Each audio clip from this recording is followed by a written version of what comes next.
محمدا عبده ورسوله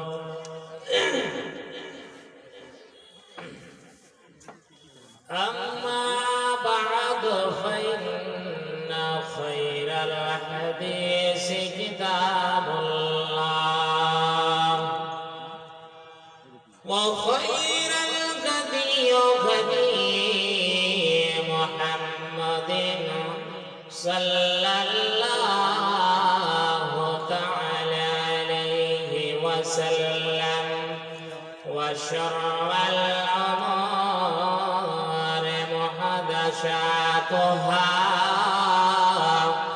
وكل محدثة بدعة وكل بدعة ضلالة وكل ضلالة في النار أرسله بالحق بشيرا ونذيرا وداعيا إلى الله بإذنه وسراجا منيرا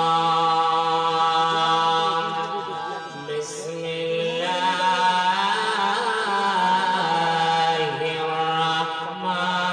الرحمن الرحيم إن الذين قالوا ربنا الله ثم استقاموا تتنزل عليهم الملائكة ألا تخافوا ولا تحزنوا وابشروا بالجنات التي كنتم توعدون وقال النبي صلى الله عليه وسلم قل آمنت بالله ثم استقيم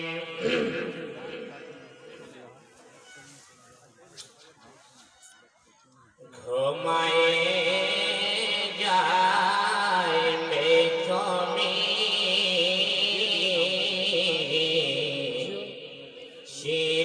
চিরজন্মের মতো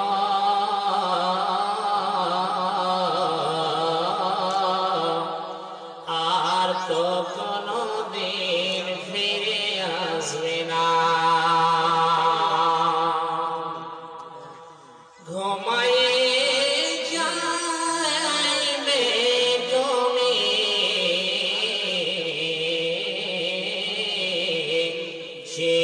চিরজন্মের মতো আর তো কোনো দিন ফিরে আসবে না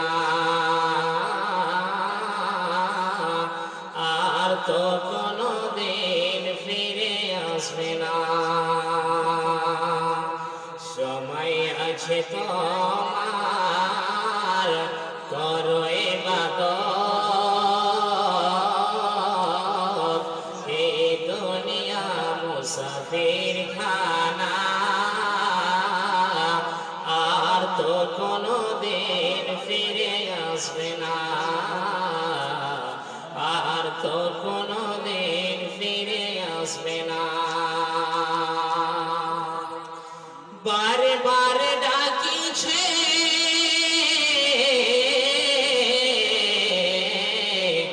এই খবর আসিছে যেতে হবে তোমায় খবরে ভুলে যায় না আর তো কোনো দিন ফিরে আসবে না তো কোনদিন ফিরে আসবে না। ঘুমায়ে ঘুমায়ে যাইবে তুমি চিরজীবনের মতো, আর তো কোনদিন ফিরে আসবে না, আর তো কোনদিন ফিরে আসবে না। মালাকুল মউত আসিবে তোমাকে না ছাড়িবে, পাইবে না রেহাই, থাকবে না উপায়, ছেড়ে তোমায় যাবে না, আর তো কোনদিন ফিরে আসবে না, আর তো কোনদিন ফিরে আসবে না। ঘুমায়ে যাইবে তুমি চিরজনমের মতো, আর তো কোনদিন ফিরে আসবে না, আর তো কোনদিন ফিরে আসবে না। বন্ধু বান্ধব আসিবে এক নজর দেখিবে, ঘুরে চলে যাবে বন্ধু, ভালোবাসা সঙ্গে যাবে না, আর তো কোনদিন ফিরে আসবে না, আর তো কোনদিন ফিরে আসবে না। আত্মীয় স্বজন আসিবে পাশে বসে কাঁদিবে, কানেতে শুনিবে, কথা বলার উপায় রবে না, আর তো কোনদিন ফিরে আসবে না, আর তো কোনদিন ফিরে আসবে না। তাই নামাজ পড়ো, রোজা করো, আল্লাহ করে ইবাদত করো, কবরেতে পাইবে তুমি সান্ত্বনা, আর তো কোনদিন ফিরে আসবে না, আর তো কোনদিন ফিরে আসবে না। ঘুমায়ে ঘুমায়ে যাইবে তুমি চিরজনমের মতো, আর তো কোনদিন ফিরে আসবে না, আর তো কোনদিন ফিরে আসবে না। শ্রদ্ধেয় আজকের যোগ্যতম সভার সভাপতি সাহেব, স্টেজে উলামায়ে কিরামগণ, আমার সামনে বসে থাকা দিন দরদি ভাই সকল ও স্নেহের কচিকাচা, পর্দার আড়ালে মুমিনা সালেহা আমার মা ও বোনেরা, সর্বাগ্য মহান আল্লাহর প্রশংসা, কৃতজ্ঞতা, হামদ ও সানা শেষ করি যেই মহান আমাদিওকে এই মাদ্রাসা কেন্দ্রিক আলোচনা আমার করা আর আপনাদের শোনা যিনি তৌফিক হিদায়াত করেছেন, তিনার মনিবের দরবারে তার শুকরিয়া আদায় করি, সকলেই পড়েন আলহামদুলিল্লাহ। তারপর আমাদের ধর্মের নেতা নবী মক্কি ও মাদানী খাতিমুল আনবিয়া সাইয়্যিদুল মুরসালিন সফিউল মুদনবির রাহমাতুল লিল আলামিন মাহবুব কিবরিয়া জনাব মুহাম্মদুর রাসূলুল্লাহ সাল্লাল্লাহু আলাইহি সাল্লামের প্রতি অগণন দরুদ সালাম নাজিল হোক। আল্লাহুম্মা সাল্লি আলাইহি আল্লাহুম্মা বারিক আলাইহি। শ্রোতাবৃন্দ, যে বিষয়টি আমি আপনাদের সামনে বলতে যাচ্ছি সেটি হলো আল্লাহর প্রতি অটল থাকা।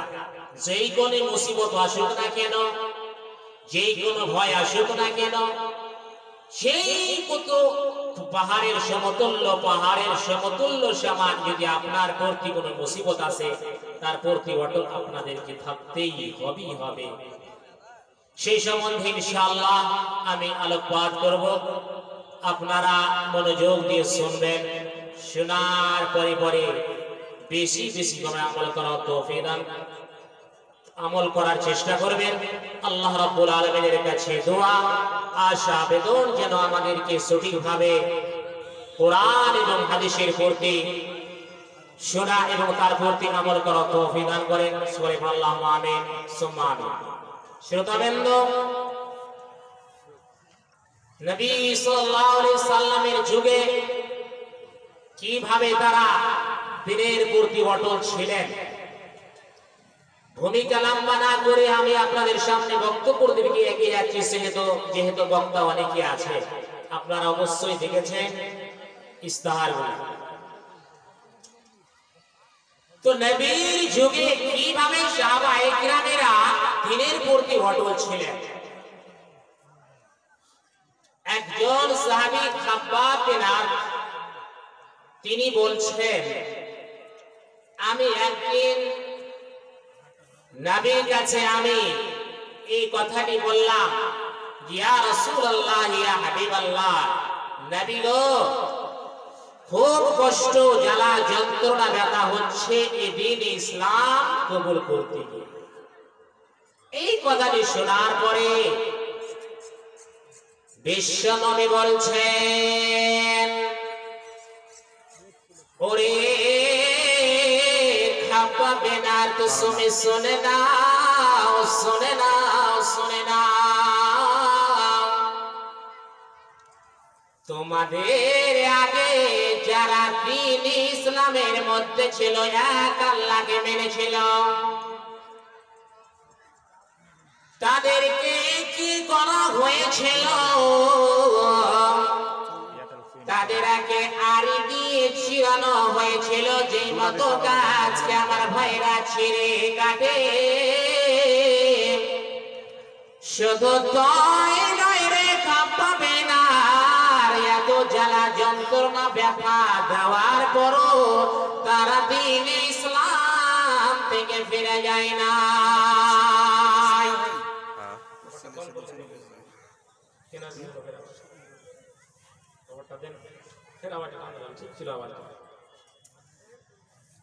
দ্বীন ইসলাম থেকে ফিরে যায় না।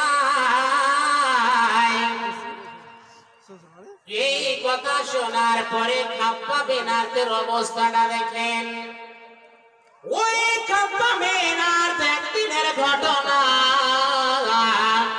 সেই খাব্বাব বিন আরদ এইটাই হলো তার কি যে সে দ্বীন ইসলাম কবুল করেছে। এই জন্য ওই দুষ্ট দুরাচারীরা তাকে মহিলাকে উত্তপ্ত করিয়া অগ্নির মতো করিয়া তার উপরে তাকে শুয়ে দেওয়া হয়েছে। খাব্বাব বিন আরদকে শুয়ে দেওয়া হয়েছে রে বন্ধু। তারপরে তার ছাদের উপরে কি রেখেছে? পা রেখে দিয়েছে।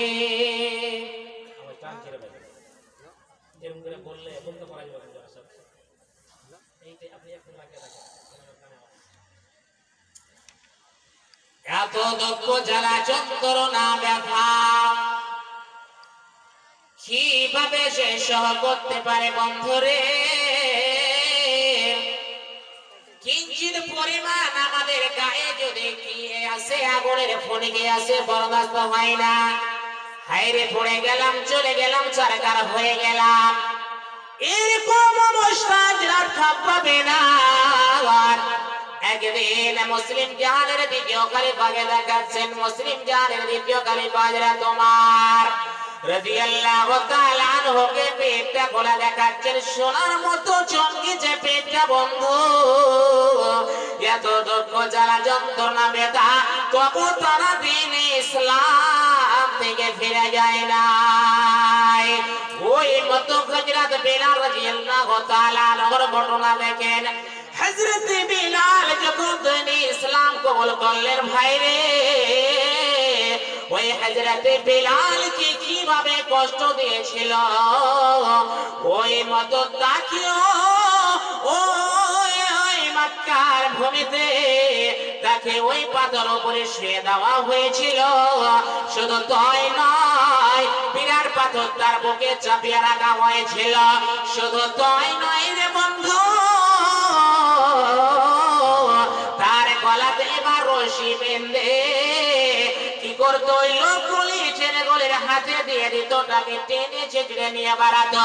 বেলাল রে বেলাল, তুমি দিন ইসলাম ছাড়বি, এক আল্লাহকে ছাড়বি না, তোর জান যাবে রে বেলাল। বেলালের মুখ থেকে সর্বসময় আল্লাহু আহাদ, আল্লাহু আহাদ, আল্লাহু আহাদ এই কথাটি বলতে আছে, বলতে আছে।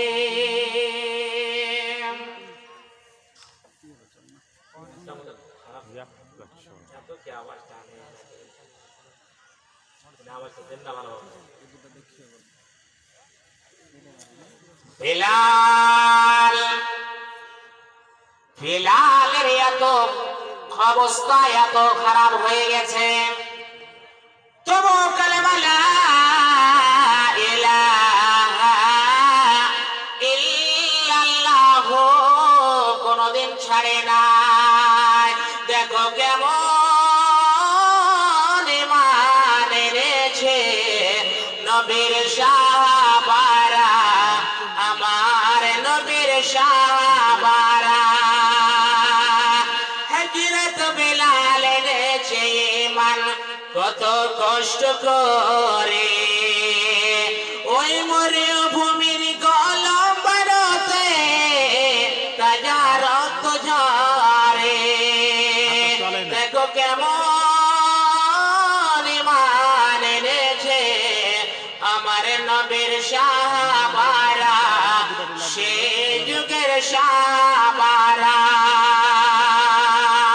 হযরত খাবাব এনেছে ঈমান কত কষ্ট করে, তবু তারা দ্বীনে ইসলাম থেকে ফিরা যায় না বন্ধুরে।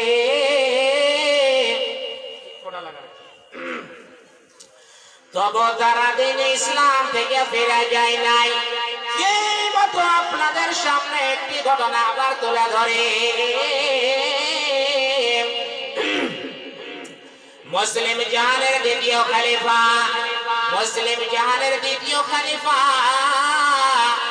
হযরতে উমর রাদিয়াল্লাহু তাআলা আনহুর অবস্থায় এরকম ঘটনা ঘটেছিল বন্ধু। আব্দুল্লাহ বিন হুযাফা, আব্দুল্লাহ বিন হুযাফাকে বলা হলো, হুযাফা রে তুই দিন ইসলাম ছেড়ে দে রে হুযাফা, দাদু তোকে নিস্তানাবুদ করে দেওয়া হবে, তোমাকে শেষ করে দেওয়া হবে। হযরতে আব্দুল্লাহ বিন হুযাফা বলছেন কি, আমার জান থাকতে দিন ইসলাম আমি ত্যাগ করব না। বারবার ওই কথাই বলছে, বারবার আবার সেই কথাই বলছে, কালেমা লা ইলাহা ইল্লাল্লাহ মুহাম্মাদুর রাসূলুল্লাহ। আব্দুল্লাহ বিন হুযাফাকে বলা হলো, হুযাফা রে তুই আমার রাজপাটে শরীক হয়ে যা, তুই পর্দার মন্তরে হয়ে যা রে আব্দুল্লাহ বিন হুযাফা।